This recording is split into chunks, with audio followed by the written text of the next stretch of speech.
5 वर्षांपासून अन्याय सहन करणाऱ्या मागासवर्गीय कुटुंबाला स्वातंत्र्य नव्हते का? कायदेशीर सूचना. ही बातमी रिपब्लिकन नेशन न्यूजच्या माध्यमातून सामाजिक न्याय आणि पीडित कुटुंबाच्या बाजूने उभा राहिलेल्या घटनांची वस्तुनिष्ठ मांडणी आहे. या बातमीचा हेतू कोणत्याही जात, धर्म, पंथ किंवा समुदाय यांमध्ये वाद निर्माण करणे नाही. आम्ही सामाजिक सलोखा व कायद्याचा सन्मान राखत जबाबदारीने पत्रकारिता करतो. या प्रकरणाची पोलीस चौकशी सुरू आहे, त्यामुळे सध्या उपलब्ध असलेली माहिती प्राथमिक स्वरूपाची असून ही बातमी अंतिम निर्णय अथवा निष्कर्ष मानू नये. चौकशी दरम्यान काही तथ्ये बदलू शकतात. रिपब्लिकन नेशन न्यूज कोणत्याही प्रकारचा आरोप निश्चित करत नाही किंवा न्याय प्रक्रियेच्या आधी कोणत्याही निष्कर्षावर पोहोचत नाही. ही बातमी केवळ जनहितासाठी व घटनांच्या सत्य माहितीवर आधारित सादर करण्यात आली आहे. त्याचप्रमाणे चॅनेलला दिलेल्या माहितीच्या आधारावर ही तथ्ये मांडण्यात आलेली आहेत.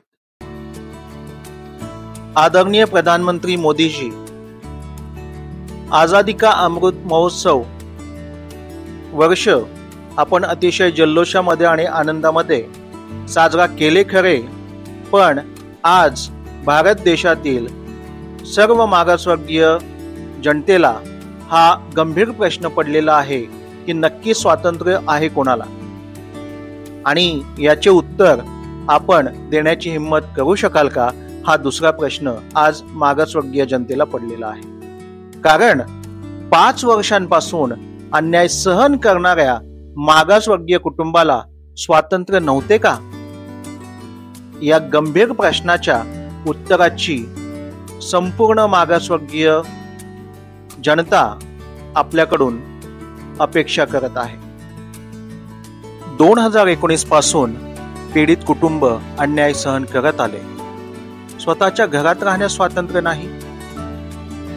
जातीवादी मानसिकतेने विकृत असलेल्या शेजाऱ्यांनी पीडितांना खालच्या जातीचे म्हणून बाजूला राहू दिले नाही.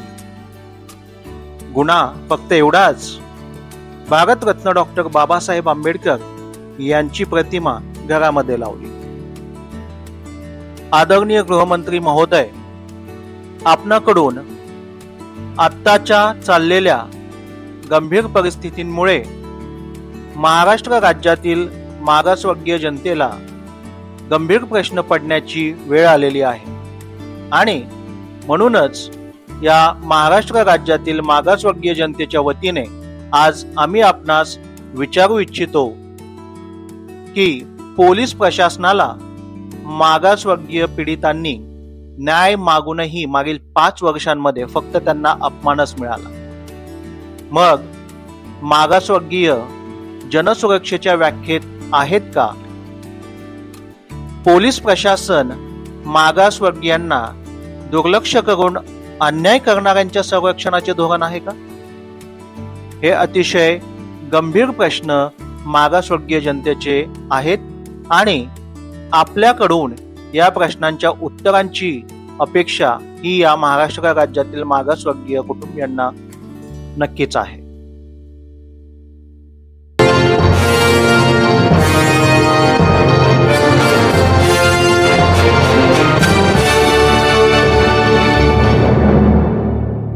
जय भीम, नमस्कार. मी अजय कांबळे, मुख्य संपादक रिपब्लिकन नेशन न्यूज मध्ये आपल्या सर्वांचे सहर्ष स्वागत करत आहे. ताज्या, निर्भीड आणि लोकशाहीवादी बातम्यांसाठी रिपब्लिकन नेशन न्यूजला सबस्क्राईब करा. व्हिडिओ आपल्याला योग्य वाटला तर नक्की त्याला लाईक करा आणि आपल्या परिचितांमध्ये शेअर देखील करा.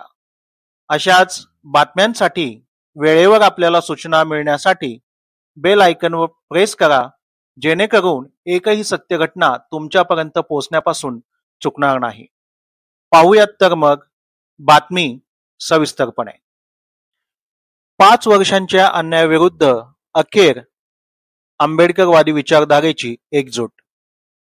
Republican party of India Ambedkar पक्ष ब्लॅक पॅन्थर पक्ष, बहुजन समाजवादी पार्टी, आंबेडकरवादी जनहित संघटना डोंबिवली आणि वंचित बहुजन आघाडी या सर्वांनी एकत्रपणे विठ्ठलवाडी पोलीस ठाण्यावर मोर्चा काढत पीडित कुटुंबासाठी प्राथमिक न्याय मिळवून देण्याचं आपलं कर्तव्य बजावलं आणि या एकजुटीसमोर प्रशासनाला पीडितांवर अन्याय करणाऱ्यांवर FIR दाखल करण्याखेरीज दुसरा कोणताच पर्याय शिल्लक राहिला नाही. Republican party of India Ambedkar या पक्षाच्या कल्याण डोंबिवली जिल्हा अध्यक्षा शालिनीताई वाघ यांच्याकडे हे प्रकरण आल्या कारणास्तव विठ्ठलवाडी पोलीस स्टेशन येथे मोर्चा गेल्यानंतर सर्वजण एकत्र जमल्यानंतर त्यांनी घडलेल्या सर्व प्रकरणाची सविस्तर माहिती सर्वांना दिली व अपेक्षित न्याय काय मिळवायचा त्याबद्दल देखील थोडक्यात माहिती सांगितली. जमलेल्या सर्व कार्यकर्ते व पदाधिकारी यांनी झालेल्या प्रकरणाबद्दल शालिनीताई वाघ यांना काही प्रश्न विचारून सखोल माहिती घेतली. ही माहिती मिळाल्यानंतर सर्वांनी एकत्रितपणे वरिष्ठ पोलीस निरीक्षक पडवळ सर यांच्या कॅबिनमध्ये जाण्याचा निश्चय केला, परंतु पोलीस कर्मचाऱ्यांनी सर्वांनी एकत्रित न जाता शिष्टमंडळानेच केवळ पोलीस निरीक्षक यांच्या कॅबिनमध्ये जावा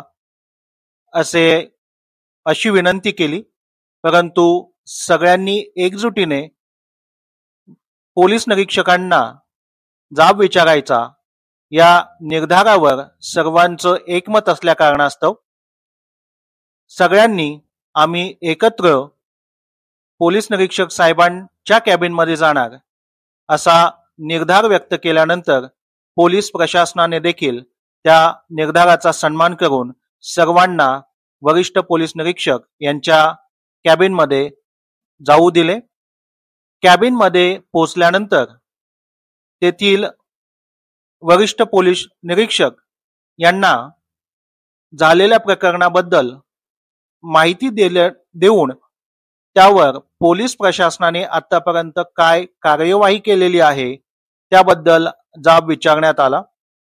त्यानंतर विविध पैलूंमधून पोलीस प्रशासनाला प्रश्न करण्यात आले आणि या पीडित कुटुंबावर होत असलेल्या इतक्या वर्षांच्या अन्यायावर आजपर्यंत न्याय मिळू शकला नाही.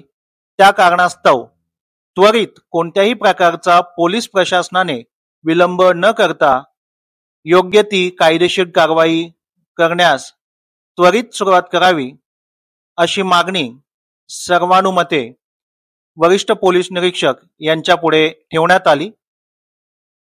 या मागणीचा गांभीर्याने विचार करून तसेच प्रकरणाचे गांभीर्य लक्षात घेऊन वरिष्ठ पोलीस निरीक्षक यांनी देखील पुढील कायदेशीर कारवाई करण्यास त्वरित सुरुवात केली आणि सर्वांना आश्वासन दिले या पीडित कुटुंबावरती नक्कीच ते देखील कायदेशीर कारवाईमधून न्याय मिळवून देण्यासाठी प्रयत्नशील असतील आणि लवकरात लवकर कार्यवाही पूर्ण करून आरोपींना कायदेशीर कारवाईला सामोरे आणले जाईल अशी ग्वाही त्यांनी जमलेल्या सर्व कार्यकर्ते व पदाधिकारी यांना दिली.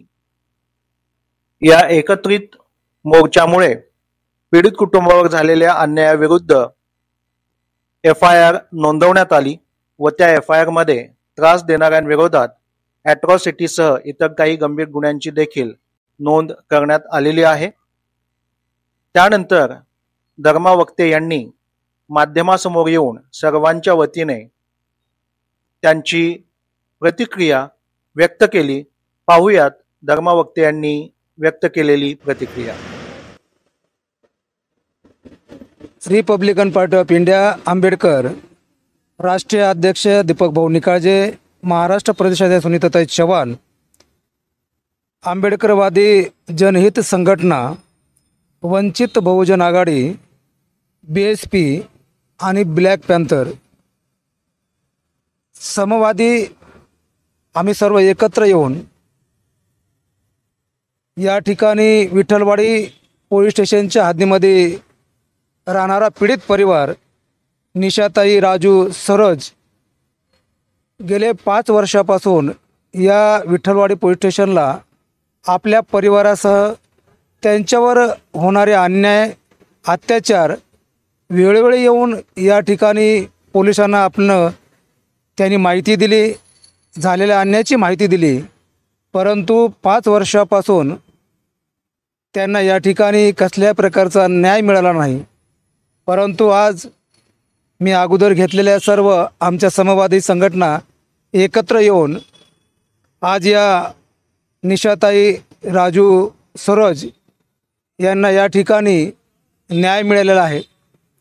सांगायचं तात्पर्य एवढंच आहे की या परिवाराला जो दाशी दोषातून जातीवादी कृत्य करत होता असा पाटील परिवार त्यांच्यावर अट्रॉसिटी ॲक्टप्रमाणे आणि अनेक गंभीर स्वरूपाचे गुन्हे आज या ठिकाणी दाखल करण्यात आलेले आहेत. आणि खऱ्या अर्थाने या सरोज परिवाराला आज न्याय मिळालेला आहे. मी या ठिकाणी विठ्ठलवाडी पोलीस स्टेशनचे सिनियर PI पटवळ साहेब यांना आम्ही आज येऊन भेटलो आणि या सरोज परिवाराची जी परिस्थिती आहे गेल्या 5 वर्षापासून ती त्यांच्या निदर्शनास आणून दिली आणि त्यांनी क्षणाचा विलंब न करता या ठिकाणी या सरोज परिवाराला न्याय दिलेला आहे.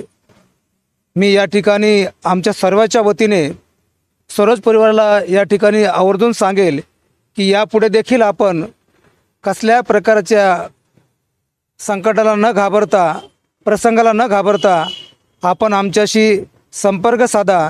निश्चितपणे आम्ही आपल्याबरोबर आहोत. मी या ठिकाणी आपल्या सर्व समाज बांधवांना अगदी नम्रपणे सांगेल की जर आपल्यावर अन्याय अत्याचार होत असतील तर निश्चितपणे आपल्या संघटना सर्व एकत्र आहेत. आपण आमच्याशी सगळ्यांशी संपर्क साधावा अशी या ठिकाणी अपेक्षा करतो.